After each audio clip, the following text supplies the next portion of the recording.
अभी फरवरी के एंड में हरियाणा बोर्ड की परीक्षा होने वाली है, तो अब हम तैयारी शुरू कर देते हैं समाजशास्त्र और राजनीति विज्ञान के इम्पोर्टेंट क्वेश्चंस। आपको पता है कि 20 नंबर के एक एक नंबर के प्रश्न आते हैं, और एक एक नंबर के प्रश्न है वो कहीं ना कहीं अगर आप सही करते हैं पूरे, तो आपको 100 के टारगेट पर ले जा सकते हैं।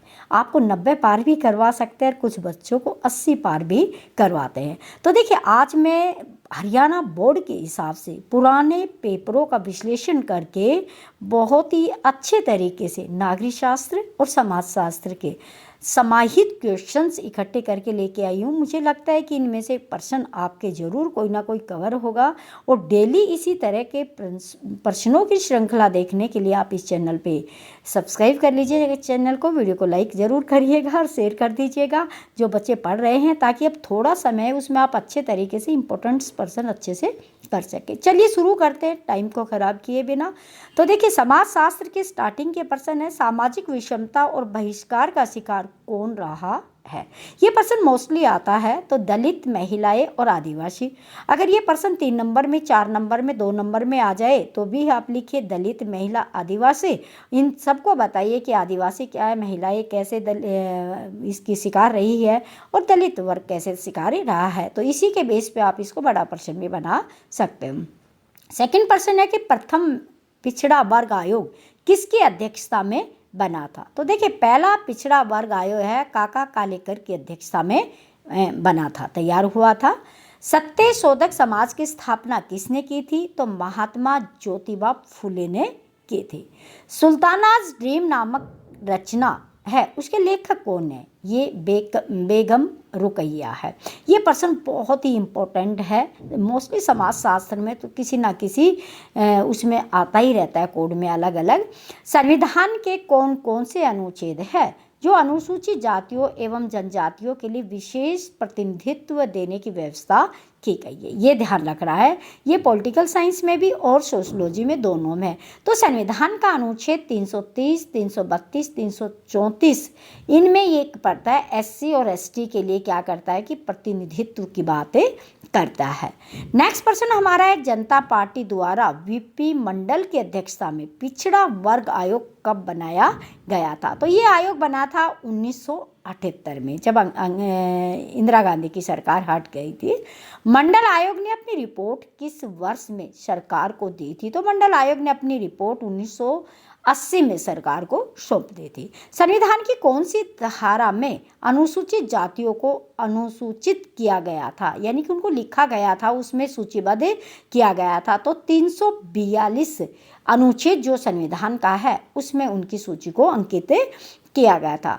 बाल विवाह प्रथा कौन से काल की देन है। तो देखिए, मुगल काल में बाल विवाह शुरू हुए थे, उससे पहले बाल विवाह नहीं होते थे। इसके पीछे की बहुत बड़ा यही चीज़ कारण खोजने पे मिले हैं कि उस समय जो मुस्लिम शासक थे या मुस्लिम आक्रमणकारी थे, तो हिंदुओं की जो लड़कियां थी उनको, जब पहले तो इनके दिन में विवाह होते थे, तो दिन में विवाह में जैसे उठा लेना, ठीक है ना, उनका डर होता था, तो इस वजह से वो छोटे छोटे बच्चों का विवाह करने लग गए थे, और विवाह रात को करने की परंपरा भी इसी तरीके से पड़ी थी। चलिए, एनोलॉजी ऑफ द रिलीजन्स नामक पुस्तक के लेखक कौन है। ये समाजशास्त्र की बुक से बिशप जोसेफ बटलर है।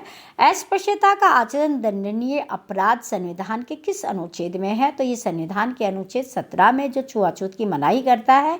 ये समाजशास्त्र और राजनीति विज्ञान दोनों के लिए है।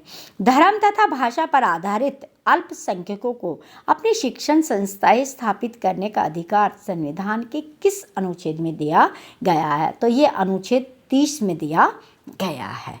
सन 2011 की जनगणना के अनुसार धार्मिक आधार पर सबसे बड़ा अल्पसंख्यक वर्ग कौन सा है, उनकी संख्या कितनी है। तो आपसे ये पूछा गया है कि अल्पसंख्यक वर्ग कौन सा है। तो अल्पसंख्यक वर्ग में सबसे बड़ा अल्पसंख्यक वर्ग है हमारे यहाँ पे वो मुस्लिम है, और वर्तमान समय में यानी कि 2011 तक की बात करते हैं तो 13.8 करोड़ इनकी जनसंख्या है। यानी कि हम ये कहें कि जो अल्पसंख्यक वर्ग है वो इतनी बड़ी संख्या में है, 13.8 करोड़। अब तो बहुत ज़्यादा बढ़ गया क्योंकि अभी 2021 की जनगणना हुई नहीं है। जम्मू कश्मीर की राजकीय भाषा क्या है? जो हमारा जम्मू कश्मीर है उसकी राजकीय भाषा क्या है? जम्मू कश्मीर की राजकीय भाषा उर्दू है। चलिए नेक्स्ट देख लेते हैं। भारत में वर्तमान समय में कितने राज्य और केंद्र शासित प्रदेश है? इस तरह के प्रश्न राजनीति विज्ञान में, 10th क्लास के एसएस में और समाजशास्त्र में शामिल है। तो देखिए, भारत में वर्तमान समय में राज्यों की संख्या 28 है और केंद्र शासित प्रदेश 8 है। कई बार बच्चे कंफ्यूज हो जाते हैं क्योंकि जब जम्मू कश्मीर को एक राज्य का दर्जा लिया गया तो इनकी संख्या एक कम हो जानी चाहिए, है ना, और फिर वहाँ पे 2 केंद्र शासित प्रदेश बनाए गए तो उनकी संख्या 9 होनी चाहिए, 8 नहीं। तो ये मैं बहुत डिटेल में पहले एक वीडियो बनाई है, उसमें डाला है कि किस तरह से 8 दादर नगर हवेली को उनको मिलाकर एक किया, तो इस तरीके से एक केंद्र शासित प्रदेश वहाँ से कम होगा, उधर बढ़ा दिया गया। भारत में अब नेक्स्ट देखिए, भारत के लोगों द्वारा लगभग कितनी भाषाएं और बोलियां बोली जाती? ये बहुत इंपॉर्टेंट है, ये प्रश्न भी बहुत आते हैं।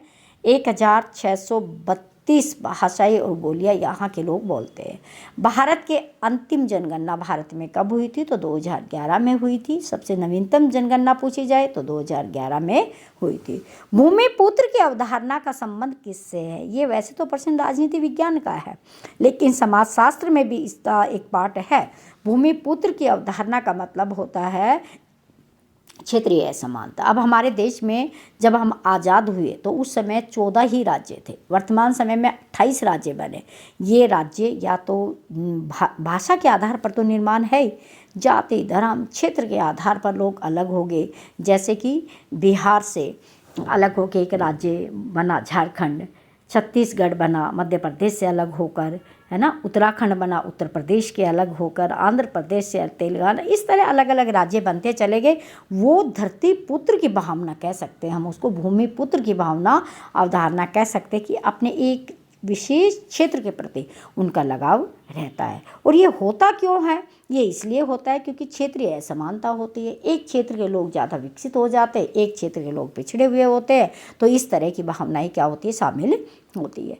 नेक्स्ट प्रश्न है, क्षेत्रफल के आधार पर भारत का सबसे बड़ा राज्य कौन सा है? तो देखिए, क्षेत्रफल के आधार पर सबसे बड़ा राज्य राजस्थान है, जनसंख्या के आधार पर उत्तर प्रदेश है, और वैसे क्षेत्रफल के आधार पर सबसे छोटा राज्य है तो वो कौन सा राज्य? गोवा राज्य है।